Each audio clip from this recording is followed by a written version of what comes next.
এমন আগুন যা দুনিয়ার আগুন থেকে ৭০ গুণ বেশি তীব্র হবে। মানুষ তাতে জ্বলে পুড়ে যন্ত্রণায় ছটফট করবে, কিন্তু মৃত্যু ঘটবে না। সেখানে এমন ভয়ঙ্কর ঠান্ডা থাকবে যে মানুষ বরফের মতো জমে যাবে। সেখানে খাবার হিসেবে দেওয়া হবে কাঁটাযুক্ত বিষাক্ত জাক্কুম ফল, যা খেয়ে মানুষ যন্ত্রণায় ছটফট করবে। গ্লাস দিয়ে তাদেরকে পান করানো হবে ফুটন্ত পানি, দুর্গন্ধযুক্ত রক্ত ও পুজ। হ্যাঁ বন্ধু, এটা সেই ভয়াবহ জাহান্নাম যা প্রতিটি অপরাধীকে ফেস করতে হবে। আসুন এই ভিডিওতে সেই জাহান্নামের শুরু থেকে শেষ পর্যন্ত গল্প শুনে আসি, যার প্রতিটি কথা কোরআন ও হাদিস থেকে নেওয়া, কিন্তু দৃশ্যগুলো আর্টিফিশিয়াল ইন্টেলিজেন্সের সূক্ষ্ম কল্পনা শক্তির তৈরি। ইসরাফিল আলাইহিসসালাম প্রথমবারের মতো একটা দীর্ঘ গভীর শ্বাস নিলেন, তারপর ঠোঁট ছুঁয়ে দিলেন শিঙায়। অতল গহ্বর থেকে উঠে এলো শিঙার শব্দ, ভয়াবহ হাড় কাঁপানো শব্দ। প্রথমে তাতে কেঁপে উঠল মক্কা আল মুকাররামা, তারপর সেই ঢেউ ছড়িয়ে পড়ল মদিনা আল মুনাওয়ারাতে, আবৃত করল মসজিদে নববীর প্রতিটি ইট, প্রতিটি স্তম্ভ। কাঁপল ইস্তাম্বুল, দুলে উঠল ঐতিহাসিক আয়া সোফিয়া। লন্ডনে থেমে গেল বিগ বেনের সময়। নিউ ইয়র্কের আকাশচম্বী দালানগুলো গর্জে উঠল ভয়ের কম্পনে। টোকিওতে যন্ত্রপাতি ছিন্ন ভিন্ন হয়ে পড়ল। একই মুহূর্তে গোটা পৃথিবীর প্রতিটি প্রান্তে ছড়িয়ে পড়ল সে বিকট শব্দ। আকাশের তারারা একে একে নিভে যেতে লাগল। সেই দীপ্তিমান সূর্য ডুবে গেল অদৃশ্য অন্ধকারে, আর চাঁদ ভেঙে টুকরো টুকরো হয়ে গেল আকাশের বুকে। মুহূর্তেই সমগ্র মহাবিশ্ব এক বিশাল কবরস্থানে রূপ নিল। নেমে এলো নীরব নিস্তব্ধতা। সবকিছু সম্পূর্ণ অন্ধকার, সবকিছু মৃত্যুকোলে ঢলে পড়েছে। সবকিছু আচ্ছাদিত হয়ে গেল, শুধু আল্লাহ অবশিষ্ট রইলেন। ঘোষণা আসলো, আজ কার জন্য রাজত্ব? কিন্তু কেউ উত্তর দিল না। কতক্ষণ স্থায়ী হলো এই ভয়াবহ নীরবতা? ৪০ বছর, নাকি ৪০ দিন, নাকি ৪০ ঘন্টা?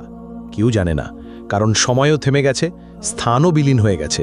শুধু আল্লাহ জানেন এই অপেক্ষার দৈর্ঘ্য কত হবে।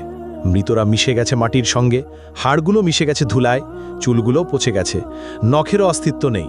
কিন্তু আত্মাগুলো এখনও অপেক্ষায় আছে। বারজাকের জগতে তারা অপেক্ষা করছে, কারো জন্য কবরের শাস্তি, কারোর জন্য কবরের নেয়ামত। কিন্তু সবাই অপেক্ষায়। তারপর এলো সেই পবিত্র মুহূর্ত। দ্বিতীয় আদেশ প্রতিধ্বনিত হলো, সিঙায় আবার ফু দাও ইসরাফিল। ফলে ইসরাফিল নিলেন দ্বিতীয়বার গভীর শ্বাস।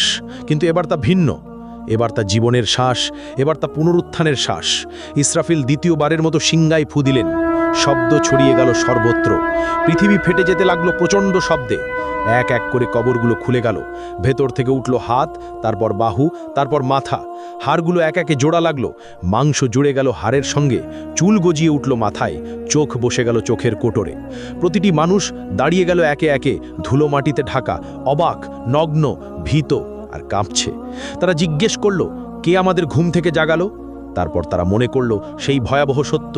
তারা বলতে লাগলো, হায় আফসোস আমাদের, নবীগণ সত্য বলেছিলেন। এটাই সেই প্রতিশ্রুতি যা দয়াময় আল্লাহ দিয়েছেন। এই চিৎকার ছড়িয়ে পড়ল চারদিকে, প্রতিধ্বনিত হলো আর্তনাদ। কিন্তু এখন অনেক দেরি হয়ে গেছে। ভয়ঙ্কর ভয় বিরাজ করছে সবখানে। তারা পালানোর জায়গা খুঁজছেন, কিন্তু নেই। তারা লুকানোর জায়গা খুঁজছেন, কিন্তু তাও নেই। তারপর দূর থেকে ভেসে আসছে কণ্ঠস্বর। ফেরেশতাগণ বললেন, লাইন ধরো, সবাই হাসরের ময়দানে যাও। এই আদেশ শুনে মানুষ যেন পালহারা ভেড়ার পাল টেনে নেওয়া হচ্ছে একে একে, দলবদ্ধভাবে। কাঁপতে কাঁপতে হাঁটছে, শ্বাস আটকে যাচ্ছে, হৃৎপিণ্ড দ্রুত কাঁপছে। তারা ফিসফিস করছে, ইয়া রাব্বি, ইয়া রাব্বি। কিন্তু এখন অনেক দেরি হয়ে গেছে। যখন সুযোগ ছিল দুনিয়ায়, তখন তারা নামাজ পড়েনি, তখন তারা আল্লাহকে মনে রাখেনি। এখন মনে পড়ছে, কিন্তু খুব দেরি হয়ে গেছে। এদিকে হাসরের ময়দান পৃথিবীর মতো বিস্তৃত, বরং আরও প্রশস্ত। কোটি কোটি মানুষ, অসংখ্য প্রাণ একত্রে। আদম আলাইহিস সালাম থেকে শেষ নবজাতক পর্যন্ত সবাই এখানে উপস্থিত। অসংখ্য ভিড়, শ্বাস নেবার জায়গা নেই, চলাফেরার জায়গা নেই। মানুষ ভয়ে একে অপরকে চেপে ধরছে। সূর্যকে কাছে আনা হয়েছে, ঠিক মাথার উপরে, শুধু 1 মাইল দূরে। কি অসহ্য তাপ! শরীর থেকে ঘাম ঝরছে অবিরত। কেউ তাদের গোড়ালি পর্যন্ত ঘামে ডুবে আছে, এরা সামান্য পাপী। কেউ হাঁটু পর্যন্ত ডুবে আছে, এরা মাঝারি পাপী। কেউ কোমর পর্যন্ত ডুবে আছে, এরা অনেক পাপী। কেউ গলা পর্যন্ত ডুবে আছে, এরা মারাত্মক পাপী। কেউ ঘামের মধ্যে মুখ নাক ঢেকে আছে, এরা সবচেয়ে ভয়ঙ্কর পাপী। তারা ঘামে ডুবে যাচ্ছে কিন্তু মরতে পারছে না, কারণ মৃত্যু আর নেই। এই শাস্তির মধ্যেই সময় অতিবাহিত হচ্ছে, বছরের পর বছর কেটে যাচ্ছে, তবুও তারা দাঁড়িয়ে হাসরের ময়দানে। 1000 বছর গেল, 2000 বছর গেল, 3000 গেল, 5000 গেল, 10,000 গেল, এইভাবে 50,000 বছর চলে গেল। তবুও তারা অপেক্ষায়, তারা কাঁদছে, ইয়া রাব্বি, ইয়া রাব্বি, আমাদের বিচার শুরু করো না এখনই।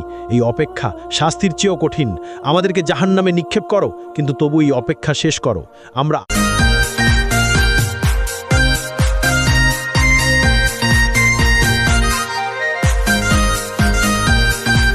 tomorrow.